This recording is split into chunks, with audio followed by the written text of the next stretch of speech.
Hello and welcome to the Joe Ligato Show. I'm your host, Dr. Joe Ligato, and today we're going to be reading an article from Newsweek on how Donald Trump's followers are targeted by the FBI as 2024 election nears. Okay, so this is a bit of a long read. We're going to try to skip through this. So the federal government believes that the threat of violence and major civil disturbances around the 2024 U.S. presidential election is so great that it has quietly created a new category of extremists that it seeks to track and counter Donald Trump's army of MAGA supporters. Okay, so I'm not a MAGA supporter. I never voted for Donald Trump. I never plan on voting for Donald Trump. I think his Christian Zionist policies are horrendous. I do not believe in bringing about the return of the Antichrist like a lot of the Christian Zionists believe. And I don't support the Pharisees. So anyways, despite that, I do think there are a lot of great people among the MAGA followers, and I also do not think that it's a good idea for a country to focus on, to target one political side over the other political side. They are just as legitimate as the non-MAGA voters on the left, and so it's pretty concerning when the intelligence community gets directly involved and is harassing one political party because it makes it harder for that political party to get into office because people are going to be scared to vote for them, scared to talk about them, scared to show support for them. And so that's the situation we're in right now. So the challenge for the FBI, the primary federal agency charged with law enforcement, is to pursue and prevent what it calls domestic terrorism without direct reference to political parties or affiliations, even though the vast majority of its current anti-government investigations are of Trump supporters, according to classified data obtained by Newsweek. So this is just ridiculous. All available evidence has shown that it is, to a very large extent, the far left that is anti-government forces. Remember, they had that like Chaz zone where, like, during the riots, the Black Lives Matter riots, that they took over literal parts of the country. They took over parts of cities. They set a ton of things on fire. So what has MAGA really done? I mean, the January 6th thing was pretty ridiculous. You had a bunch of diabetic boomers who literally own more guns than their body weight. I mean, it's just ridiculous. And they brought none of those guns to the Capitol. They were let into the Capitol by what seems to be like intelligence community informants. And they just stood marching around saying how the election was stolen, which there is at least some decent evidence that I think. Well, I shouldn't say that. I can't say that on YouTube, so I'm not even going to say anything about the legitimacy of the January 6th protest. And so what I will say is, though, it was extremely nonviolent. The only person who died was one of the protesters. They were led into the Capitol from all available evidence. They're hiding a ton of video from us so that we can't see the entire picture of it. But from what we've seen, it's ridiculous to consider that to be a major threat compared to the literal riots, the billions of dollars damage, the taking over territory of the BLM movement and the Antifa movement. And so saying that the majority come from the intelligence community targeting the right-wingers just does not make sense. For the most part, from what I've seen of the extreme MAGA movement, they're really like the prepper community. They just want to kind of be left alone. And so it's just harassment. It's targeted harassment towards people who are of primarily straight white Christian male category. The FBI is in an almost impossible position. No, they're not. They don't like right-wingers. They don't like Christians, they don't like straight people, they don't like white people. They have very clear things that they're targeting here. It's not that they're in an impossible position. Says a current FBI official who requested anonymity to discuss highly sensitive internal matters. The official said that the FBI is intent on stopping domestic terrorism and any repeat of the January 6, 2021 attack on the Capitol. So again, propagandist words.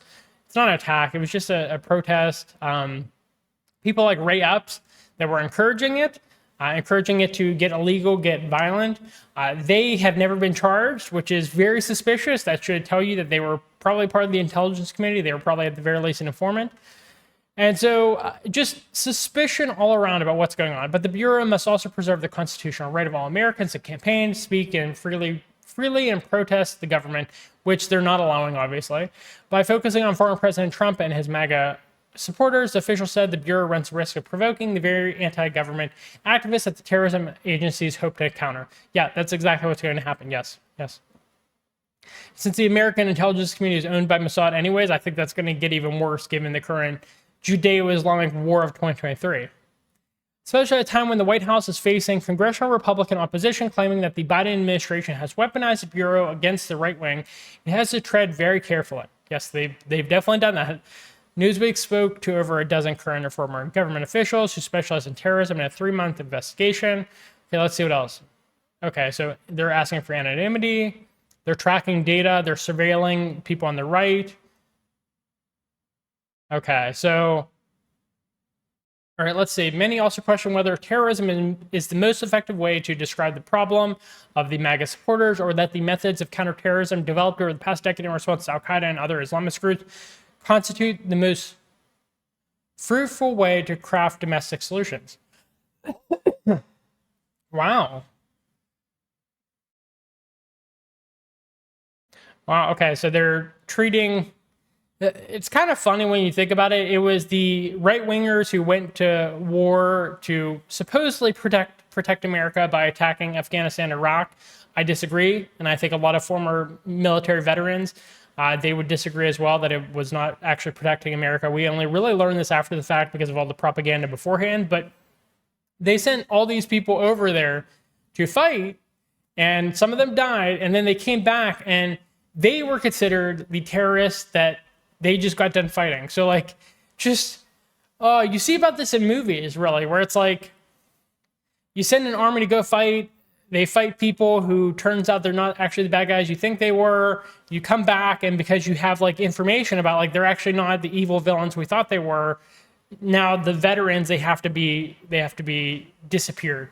And that's essentially what's happening in modern America right now with how they're treating right-wingers who are primarily, to a large extent, either military vets or family members of military vets. That's why they're also having a crisis for getting people in the military. Who would want to join when they know that they're next? They're targets of the intelligence community within America. Just horrendous. Okay, let's see what other major things they're talking about here. Okay, let's look at what the data shows. Wow. Okay. President Biden tweeted that Donald Trump and MAGA Republicans are a threat to the very soul of this country. MAGA Republicans aim to question not only the legitimacy of past elections, but elections being held now and into the future. Okay, what's his Homeland Security saying? The use of violence to pursue political ends is a profound threat to our public safety and national security, is a threat to our national identity, our values, our norms, our rule of law, our democracy. Okay, so I've seen far more violence from the Antifa type of people than I have from the far right in modern America. So really curious talk here. Okay, Merrick Garland, attacks by domestic terrorists are attacks on all of us collectively, aimed at rendering the fabric of our democratic society and driving us apart. Okay, not much to say there. Let's see what else they have. Okay, so they're just saying that domestic extremist is increasing. Okay, so they're saying that there weren't any real conspiracies around the COVID pandemic, and so anyone who thinks that there might have been conspiracies, they're put on lists. Just horrible, horrible things to do to Americans.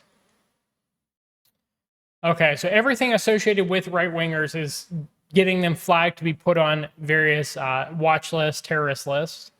Wow.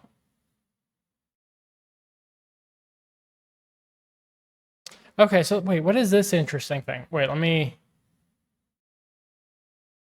Oh, okay, so I think we need to read this paragraph and talk about threats listed. Okay, so, which is shift in the definition of AGAV, anti-government, anti-authority, violent extremism, from furtherance of ideological agendas to furtherance of political and or social agendas. Oh, okay. Ooh, I understand the difference in wording there.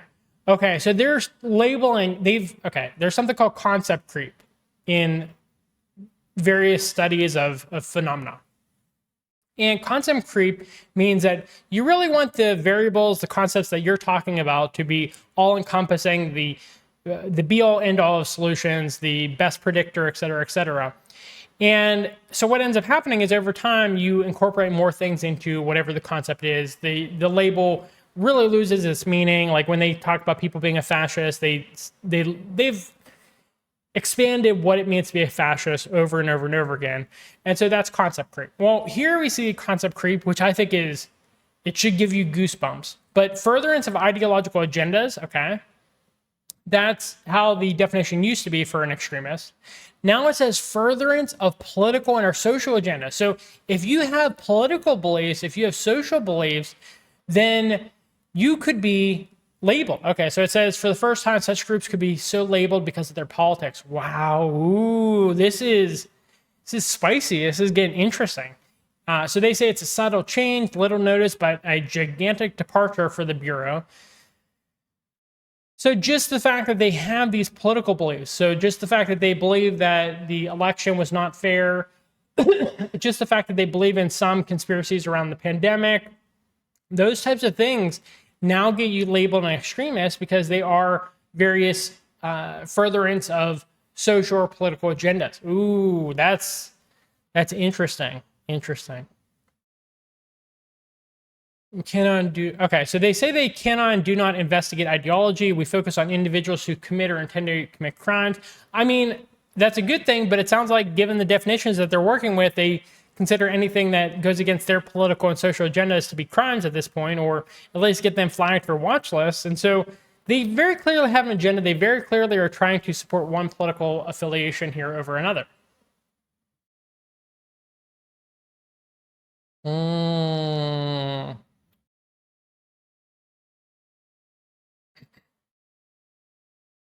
Okay, so let's see. What else do we have here? Okay, so another senior intelligence official who requested anonymity told Newsweek, "We've crossed the Rubicon." In emailed responses to questions, he said Trump's army constitutes the greatest threat to violence domestically, politically. That's the reality and the problem set. That's what the FBI as a law enforcement agency has to deal with. But whether Trump and his supporters are a threat to national security to the country, whether they represent a threat of civil war, that's a trickier question. That's for the country to deal with, not the FBI. Ooh, okay. Talking about crossing the Rubicon, that's language that is intended to convey that a civil war is essentially imminent. Let's see what else they have here. How far along are we? All right. For perhaps the first time in our history, the FBI's counterterrorism operational tempo remains higher for international terrorism, state-sponsored terrorism, and domestic terrorism simultaneously. Okay, so FBI Director Wray declared this past summer. Okay, so that's really interesting because it tells you that the United States, it has more problems than it could really solve. It used to be that they could just do a whack-a-mole thing where it's like they tackle this problem at a time and they wait for it to pop up again. They tackle this problem at a time. And now they're facing a ton of problems simultaneously and they're stretched really, really, really thin. And to be completely honest, they were stretched thin even with the Ukraine war, just tying this into the Ukraine situation. And now you have the Israel-Palestine situation as well on top of it. They're spread thin both domestically and abroad right now, and they just can't handle it. But they're trying to open up more fronts with places like Taiwan as well. And it's befuddling how these morons got in charge of America. I mean, nepotism, corruption, just evil rising to the top here. I don't know what to think of all of this. It's just shocking. When you're used to hearing that the sky is falling every day, when that's the nature of the cable news and Twitter world we live, where everything is overstated, there's a lot of room for doubt. Okay. Oh, but I say this as a citizen as much as a government analyst, the senior official says. We are in a unique moment and the numbers are daunting. Okay, so I say this all the time. You don't have to agree with me. Just look at what the various people from various organizations, various governments are saying. This is a dangerous, dangerous time. Whether it's a civil war in America, a world war in the entire world, et cetera, anything like that, things are changing at a rapid, rapid rate. That's why you got to watch this channel. We are following all of it. We are covering all of this. Okay, so this is not media hype, but it's also not easily quantifiable. Are we talking just a few thousand Proud Boy types? Or are we talking about 30% of the country that are core Trump voters? Ooh, they're trying to decide how far they want to take the domestic terrorism labels. Okay. Disgruntled and frustrated citizens. Okay, what else do we have here?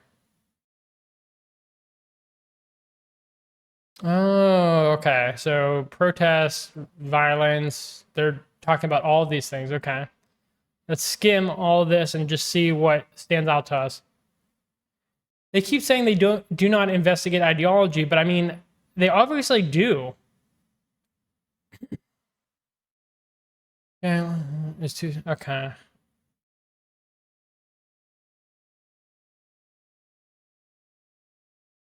All right, let's see what they have to say about the January 6th situation, because I think that was ridiculous. It was not really that big of a deal. I mean, literally, if you just don't, like, if they actually do take over the Capitol, you just don't give them their diabetic medicine, and the boomers are gonna, like, surrender pretty quickly. It was just not, it was a ridiculous thing that they thought that, or they pretended, because I don't think they actually believed that this was a threat to the country as a whole. Okay, so, they're already starting off. January 6th, like 9/11, provoked an outsized response from a domestic intelligence apparatus that had failed to warn or prepare for the likelihood of mass violence on that day. What mass violence? There was one protester that died. That was it. Some other people like died of heart attacks a few weeks later, and they tried to like tie it together to that. It was just ridiculous. Okay. Yeah, just talking about the January 6th type of people as threats, talking about lone wolves as threats. They're talking about misguided Americans as threats here. That's the title of this subheader. Ooh, okay. So this is an interesting quote from a civil terrorism expert. It seems to me that the very word terrorism is more representative of the state of our discourse than a description of the threat. Ooh, this civil terrorism expert used to be a government official. Wow, that's scary. Talking about the state of our discourse as terrorism. Okay, that's, geez. So if you broaden the definition of terrorism to that extent, so it's the state of our discourse, then anyone who is associated with, anyone involved in that discourse could be labeled a terrorist. That's modern America right now.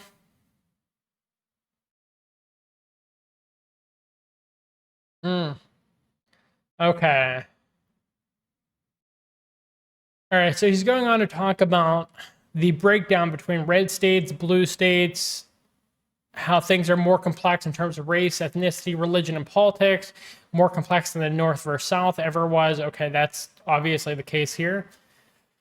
Although I would also say that there are separations, like actual geographic separations that are occurring, particularly because of the repercussions of the pandemic, where people were able to work remotely, or at least some people are, and so they're moving to be more in an echo chamber, more around people who believe the same things that they believe in.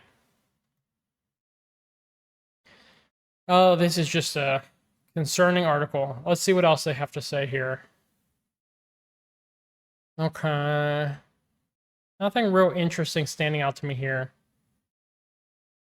Okay, so experts agree that as the 2024 election approaches, there will be greater pressure to prevent lawbreaking, one that necessitates infiltration of political circles and other controversial government activities. Obviously, they did that with the January 6th protesters, and I think they fomented those problems that occurred. And then they exacerbated and exaggerated the actual thing that occurred on January 6th. So just do not trust the American intelligence community is what I'm trying to say here. People have been writing about this for 30 years. Okay, yeah, so they had people within the agencies debating whether January 6th was actually a case of domestic terrorism or not. All right, wow, that's concerning. That's the state of things right now in the world. And it's just like tying this into the international situation, which I've been talking a lot about recently. It's like you have, I think it's Russia that's in charge of BRICS next year. I believe I talked about that. You have China, who's becoming increasingly influential, especially in places like the Middle East, where they just don't want to deal with America anymore. You have America just on the back foot in terms of popularity abroad, where pretty much everywhere except for the Western world, which makes up a small fraction of the population of the world, pretty much everyone else supports Palestine at this point. And so America is just losing in terms of its propaganda war. And it's been like, for the past 100 years, it's been top notch, like the best propaganda apparatus of any country of the world, America, I mean. And so it's going to be a wild year next year. The fact that an election is occurring in America, the fact that the Israeli-Palestine crisis is occurring, the fact that Russia is probably going to win its conflict in Ukraine and get all the territory that it wanted.